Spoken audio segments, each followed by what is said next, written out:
Bonjour à tous, c'est GG, on se retrouve pour une nouvelle review de Yu-Gi-Oh! 7. Cette semaine on va aborder l'épisode numéro 18 et soyons honnêtes d'entrée de jeu, c'était un épisode vraiment très fun. C'était à la fois assez amusant mais aussi pas mal intéressant car ça traitait d'un sujet plus personnel que d'habitude on peut dire. En tout cas personnellement c'est le genre d'épisode qui me plaise beaucoup car ce n'est pas que du comique, il y a un minimum d'intérêt derrière que ce soit pour du développement ou le scénario. En effet, cet épisode n'est pour une fois pas centré sur les héros habituels mais bien sur Loa et son ancien batteur Geta. Ce dernier a ainsi quitté le groupe de Loa pour rejoindre celui de Nail, car soi-disant mieux traité ainsi. Il cherche ainsi à faire payer Loa pour son traitement, lui qui est resté tout le temps dans l'ombre. A première vue ça peut paraître vraiment inintéressant, j'en conviens, mais encore une fois ici c'est plein de petits détails réunis qui font que cet épisode règlement de compte entre guillemets fait ainsi sens. Les deux se connaissent depuis qu'ils sont petits, ils s'étaient d'ailleurs promis un duel revanche.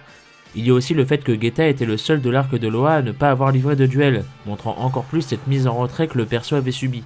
C'est tout bête, mais c'est suffisant, et j'aime le fait que ce soit assumé en plus de la sorte, tout simplement. En plus de tout ça, ça a également permis à Loa de rejoindre temporairement le groupe afin de le mettre en avant aux côtés des héros, et ainsi avoir son adversaire attitré entre guillemets, et en vérité c'est plutôt bien fait.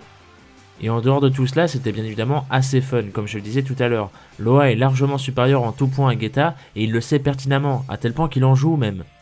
Geta, quant à lui, cosplayé en Elvis, se prend pour la star qu'il n'a jamais pu être, entouré de groupies de la Goa partout. Bordel, c'est tellement ridicule que ça en est drôle, j'aime cet humour absurde. Et mine de rien, pour le coup, le duel avait un petit intérêt supplémentaire donc, via l'histoire qui liait les deux personnages. Mais ça a également permis à Loa d'obtenir un nouvel Ace Monster et on a aussi pu découvrir les cartes complètement craquées de Geta. Le mec a littéralement un Raigeki, une carte qui redonne des points de vie égaux à l'attaque du monstre adverse je crois, ainsi qu'une autre qui inflige facilement 1500. Bon ça joue aussi sur le fait que Geta connaissait bien le deck de Loa, mais ça aussi c'est un détail qui est vraiment sympathique au final, car il a pu préparer son jeu en conséquence, donnant encore une fois un autre attrait à ce duel. Et pour être honnête, je pensais qu'à partir de cet épisode, Loa resterait avec les héros pour le reste de l'arc, mais il s'avère que non. Du coup je me demande surtout si Loa va rejoindre les héros à nouveau dans ce même arc plus tard, ou bien si d'autres anciens personnages vont intervenir pour les aider. Je ne serais clairement pas surpris que Mimi par exemple rejoigne le groupe des héros pour effectuer un duel comme Loa, surtout qu'elle semble juger Nail comme son ennemi, donc bon, à mon avis on peut très clairement s'y attendre pour la suite. Et voilà, cette review est à présent terminée, je vous remercie de m'avoir écouté, n'hésitez pas à me dire votre avis en commentaire concernant cet épisode comme d'habitude.